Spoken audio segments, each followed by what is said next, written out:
when a dangerous Merseyside gang pulled up outside 20-year-old Mikey Rainford's sefton home, GUNs pointed to the front and side of the house. Nobody could fathom that 2 casings would leave the chamber from a GUN from outside, break through the window, travel through the kitchen and strike Mikey Rainford, an innocent young man who should have been safe in the confides of his own home.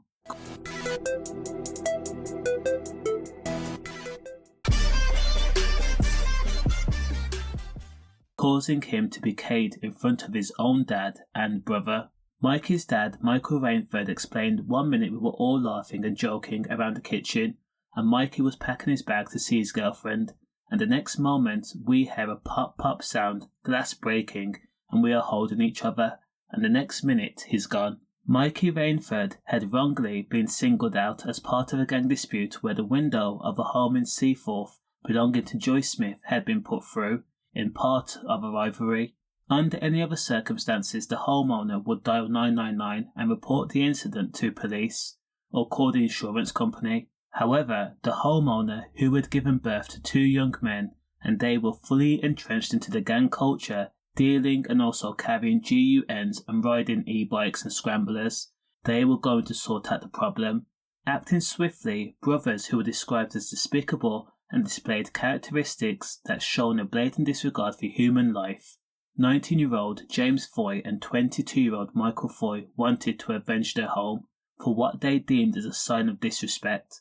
Just 60 minutes later, 1 hour, the 2 brothers, James Foy and Michael Foy, had appeared outside Mikey Rainford's home on Harrington Road at an estimated time of 10 minutes past 11 in the evening on April 7th, 2020. Police determined James Foy and Michael Foy had made arrangements to retrieve a GUN.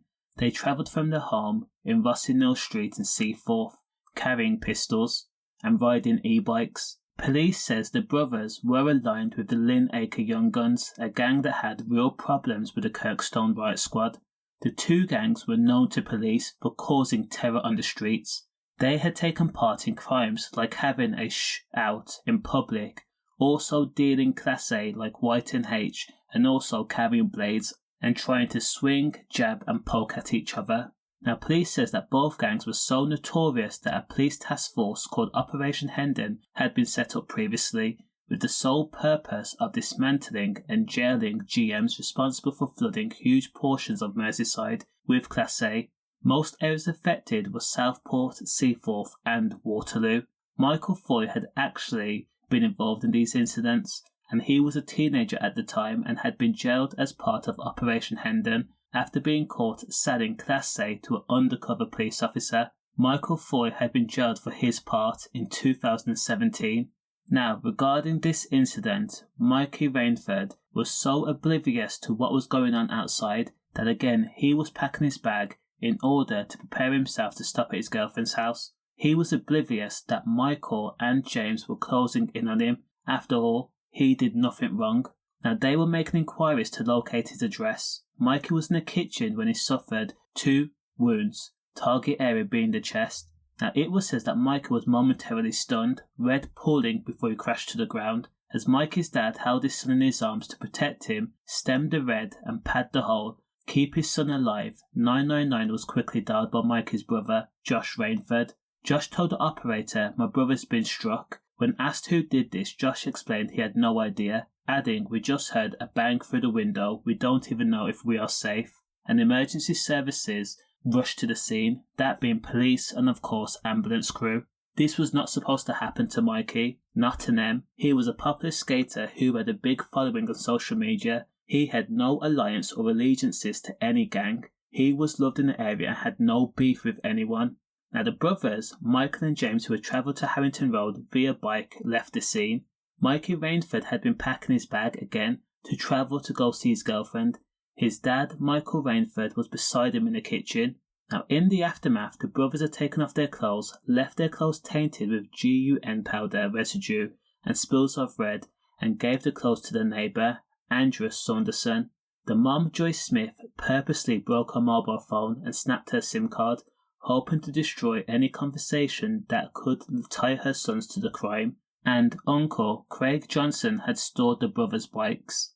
All these people had actively taken part in order to keep their children and neighbour and nephews safe from any form of punishment. 20-year-old Mikey Rainford's M was an execution against the backdrop of South Sefton. In part, Mikey was singled out as the person responsible for breaking Joyce Smith's window of her home, because where Mikey lived was right in the middle of Kirkstone Riot Squad territory. Mikey looked the part of a quote-unquote gangster, age, height, gender, appearance, and the fact that he lived where he lived. But however, he was not part of any gang. When police investigated the M, they scoured through hundreds of hours worth of CCTV. Both Michael and James Foy were captured on camera observing at least half a dozen homes in Litherland.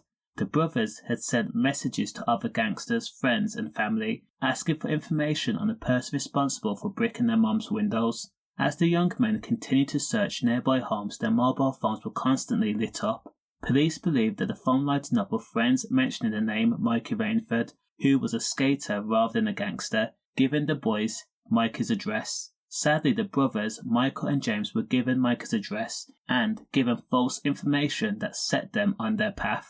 Thankfully, Mikey and James were not very discreet in their exit, as they had been caught by witnesses fleeing the scene on electric bikes. When police looked into Michael Foy and James Foy, police noticed that the mobile phone stopped emitting the signal 24 hours after the M. When the brothers were interviewed by police, they told police that it was just a coincidence, that they had both lost their phones. Police searched Joyce Smith's home, hoping to find her mobile phone, trying to look for conversation logs. However, the phone and a SIM card was never located. Now, when the police interviewed Uncle Craig Johnson, his phone was confiscated. When forensics looked at the phone, they discovered images of the e-bikes photoed in a shed 4 days after the M. The same images had been sent over to a friend called Dino. A Snapchat account linked to James Foy had also taken recordings of the e-bikes. The image was captioned with the sentence, "Tell your ma doc don't use bricks," a reference to an allegation that led to an M.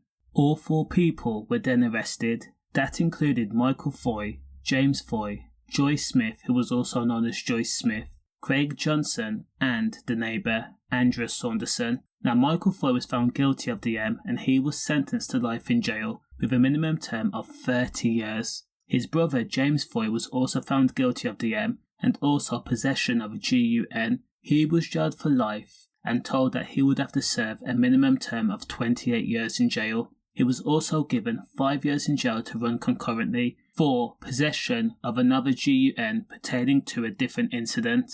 46-year-old Joyce Smith was found guilty of perverting the course of justice, and she was jailed for 2 years and 6 months, mainly destroying her mobile phone and the SIM card.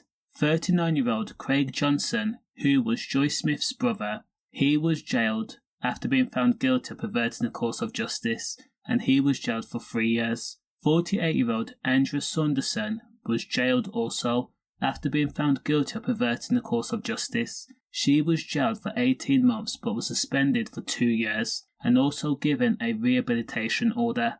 Now, understandably, when Michael Rainford, who was Mikey's dad, found out that James Foy had been linked to a GUN before his son was M'd, he was absolutely fuming. He says that the police dropped the ball. They could have ultimately charged James Foy with the GUN previously, and therefore he would not have been able to link up with his brother, take a GUN, load it with ammo, and then travel to Mikey Rainford's home, and then discriminately K-ing his son. It could have all been prevented. Condolences. Stay safe.